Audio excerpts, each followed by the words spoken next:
There's a strange thing that happens to people the moment they truly want someone. Something in them changes, not in what they say, in what they signal. And suddenly, the other person, who a moment ago seemed close and available, starts pulling away. Not because of anything that was said, because of something that was felt. Maybe this has happened to you. Maybe it's happening right now, with someone specific you're thinking of while you hear this. It's one of the most frustrating patterns in human attraction. The more your desire grows, the less able you become to get what you want. And it isn't fair, because it happens exactly when you're at your most honest, your most present, your most invested. You're not lying, not scheming, not playing games. You just want. And still, the pull shrinks, and you're left with the most frustrating question there is. What exactly did I do wrong, if I didn't do anything at all? The first explanation you always hear, it's about confidence. Be more confident, and you'll be more attractive. It sounds reasonable, and it's also comforting because it gives you something to fix. But it breaks the moment you meet people who are wildly confident in every other part of their life. They run companies. They speak in front of thousands without their voice shaking. They take financial risks that would paralyze anyone else. And still, at that exact same point, when someone they truly want walks into the room, they collapse into the same pattern. So it isn't confidence, it's something else. And if it were confidence, these people would have already solved it. The second explanation that follows: power games. Act like you don't care. Use tactics. Let them chase you instead. This one fails too, and not by accident.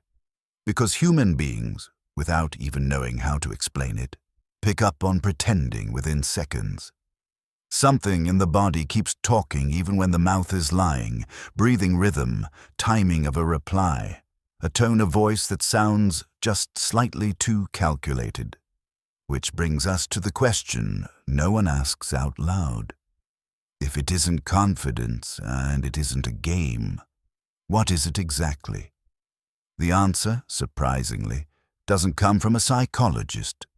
It comes from a swordsman who died almost 400 years ago in an arena where a mistake didn't cost you rejection, it cost you your life. Japan, 1612. A small island called Ganryu, surrounded by quiet water.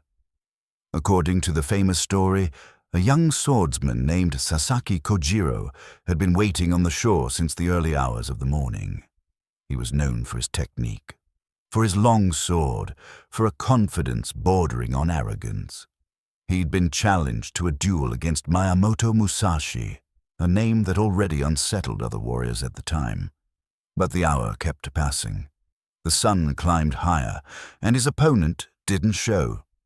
1 hour, 2, 3. Kojiro started pacing the shore back and forth. His men, who had come to watch, whispered among themselves. Some said Musashi was afraid. Some said he was mocking him. Kojiro's anger became visible in the way he moved his hands, in his breathing, in a gaze that kept drifting back to the empty horizon. And then, as the sun sank low and the late afternoon light turned the water orange, a small boat appeared.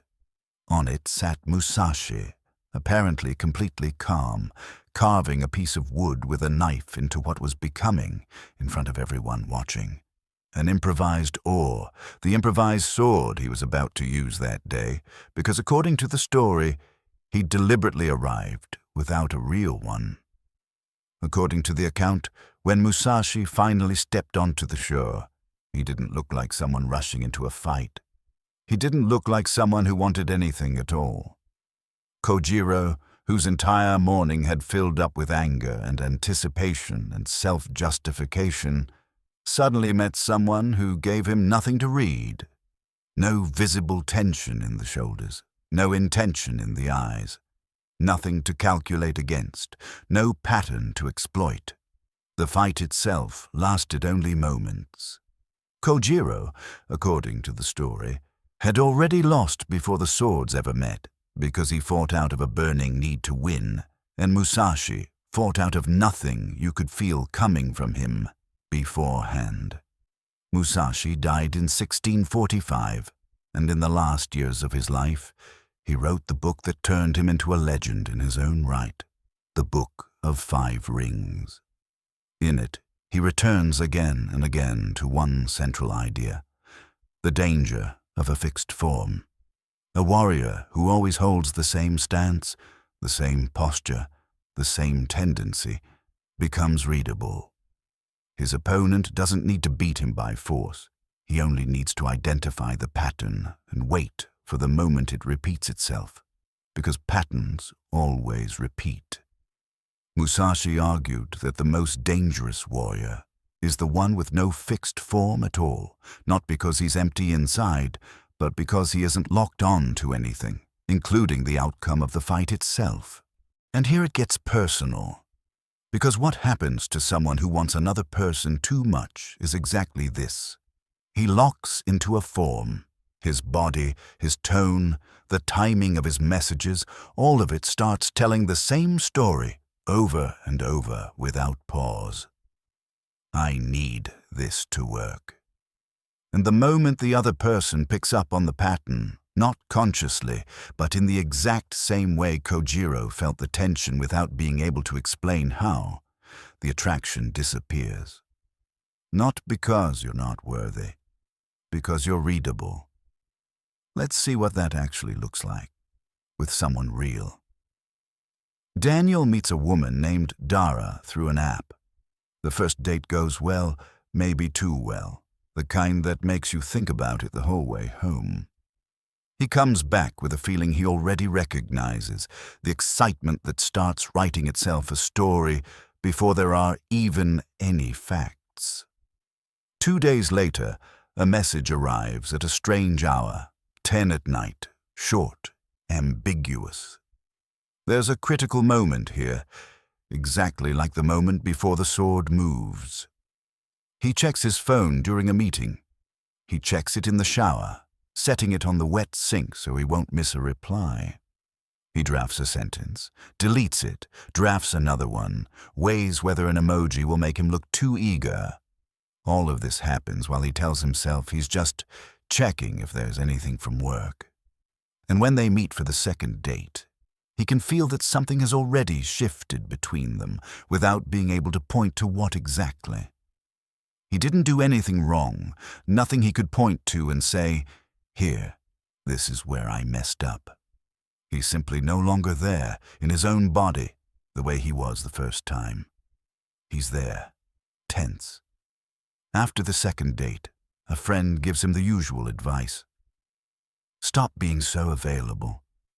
Show her you have a life of your own.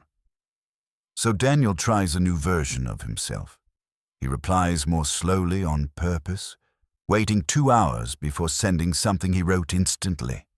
He mentions, at a moment he planned in advance, that he's been busy with work, delivered with the practiced casualness of a man reciting a line he rehearsed in the shower.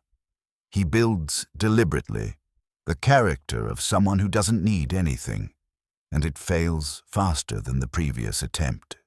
Because Dara, without being able to explain how, senses that something in the conversation sounds staged. The overly calculated replies, the comment about work pressure dropped in at exactly the right moment, too exactly the right moment. All of it sounds like a script someone wrote in advance and read from. And this highlights the real problem. Trying to look indifferent is still a fixed form, just an inverted one. Instead of clinging, there's rigidity, and rigidity can be felt too, just like clinging can. Both versions of Daniel, the too eager one and the too cool one, are actually the same thing. Someone trying to control the outcome, just through 2 different routes. So what actually works? To answer that, we have to go back to the moment before the duel on Ganryu began. Because what Musashi describes isn't an absence of feeling. It isn't ceasing to want. The warrior standing on that shore wanted to live just as much as any other person. Maybe more, because he knew exactly how easily he could die that day. The difference wasn't in the intensity of the want. It was in his relationship to it. He didn't suppress his desire, because suppression is just another fixed form, an inverted one, exactly like Daniel's attempt to look indifferent. Musashi simply didn't let the want run his body at the moment he needed to act. And that's exactly the place Daniel hasn't reached yet. Because between clinging and staged indifference, there's a third option he hasn't tried at all. Not chasing and not pretending not to care. Just staying with the want without letting it act in his place. What makes this particular kind of stillness so hard for Daniel isn't obvious from the outside. It goes back further than Dara, further than any single conversation. Years earlier, at 19, in his first serious relationship, he watched someone slowly disappear from him over the course of a few weeks. She grew quieter. Her replies got shorter. And Daniel, at the time, did the thing that felt right. He gave her space. He waited. He said nothing, assuming that pressure would only push her further away. And one day, without a single argument, without a single bad conversation, she was simply gone. No fight to point to, no mistake he could name. Just an ending that arrived quietly while he was busy not pushing. For years afterward, without ever saying it out loud, he built a private rule out of that one memory. Stillness equals loss. If you don't fight for it, you lose it. Nobody taught him this in a lesson. He built it out of a single data point, generalized across every relationship that came after. So when Dara sends an ambiguous message, it isn't really about Dara. It's the 19-year-old in him, replaying the one memory he has of standing still while someone walked away, and deciding every single time that he will not stand still again. This is worth sitting with for a moment, because it isn't really about willpower or discipline. It's about a single story that got written once, in a moment of real pain, and never got rewritten since. And most people carry a version of this exact story, some memory where staying still cost them something, and they turn it into a permanent rule about what stillness means, without ever checking if it's still true. 2 weeks into things with Dara, she tells him she needs a little space. She doesn't over-explain, just writes that she needs some time to herself. This is exactly the moment where most people collapse, because that space gets interpreted as an existential threat, not a reasonable request. The natural impulse is to chase, to call, to send a message explaining something nobody accused him of, the emotional equivalent of running after someone to prove you weren't following them. And this is exactly the moment that mirrors Kojiro on the shore. The anger, the fear, the desperate want becoming visible at the worst possible moment. The moment where every inch of pressure gets read by the other person as confirmation that she was right to want distance. And here we have to stop and ask a question that isn't obvious. Why is this so hard? Why is it so frightening to give someone space when you want them? The common answer will be, because you're afraid of losing her. But that isn't really the answer. There's something deeper here, and it isn't especially comfortable to admit. When Daniel chases Dara through every moment of uncertainty, he isn't really protecting the relationship with Dara. He's protecting himself from something far more threatening, the question of whether she ever wanted him in the first place. As long as he's acting, calling, fixing, trying, that question stays open, and therefore bearable. He's still in the realm of possibility. The moment he stops, The moment he simply waits and does nothing, he'll be forced to find out the answer, and sometimes the answer will be no. Which is exactly why chasing is so hard to stop. It doesn't come from the strength of the want. It comes from the fear of discovering that the want isn't mutual. Chasing is a way to stay inside the possibility and never actually step into reality, not unlike someone who keeps a dream alive precisely by never really attempting it. This is the hidden payoff, and it's worth saying plainly, without softening it. It was never really the relationship Daniel was fighting for. It was avoiding the moment the answer gets revealed. This time, Daniel does something different. He doesn't call. He doesn't draft a long explanation for something nobody accused him of. He also doesn't pretend not to care, because that already failed once, and Dara already knows what it sounds like when he's faking it. He simply continues with his day. He replies to work messages, goes for a run in the evening instead of lying in bed with his phone on his chest, meets a friend for a drink, not because he feels nothing, but because he lets the feeling be present without letting it be in command. The want is still there, aching exactly like before. The fear is still there, but neither of them is moving his hands toward the phone. 3 days later, Dara writes first. Not because Daniel executed some clever tactic, not because he did anything she could read as effort. What she encountered, once her space was met without pressure and without drama, was something she couldn't calculate against. Exactly like Kojiro on the shore. And what's genuinely interesting happens a few weeks later, when Daniel, talking to a friend, tries to explain what changed. He finds he can't really put it into simple words because it wasn't a trick he executed. It was something that stopped inside him, some automatic habit of responding to every uncertainty with action that simply stopped firing the night he chose not to open his phone. Looking back, he realizes that every time a relationship had ended on him before, he'd always been the one chasing until the very last moment, always telling himself it was because he hadn't given up fast enough. Now he understands it was the opposite. He never gave up, not once, on anything, because giving up would have meant stepping into a reality where someone didn't want him with the same intensity. It's easier to chase forever than to discover one clear answer you can never take back. What people pick up from you on a level you cannot fake isn't what you do. It's how much you need a specific outcome, right now, in this exact moment. And need, unlike confidence, unlike tactics, cannot be performed away. It lives in the rhythm of your breathing, in your timing, in your voice, in all the small things nobody consciously notices, but everyone picks up on anyway. And the price of that is brutal in its simplicity. The more you want, the more readable you become. And the more readable you become, the more exposed you are. Not because you're less worthy, because the want itself is the transparency that kills it.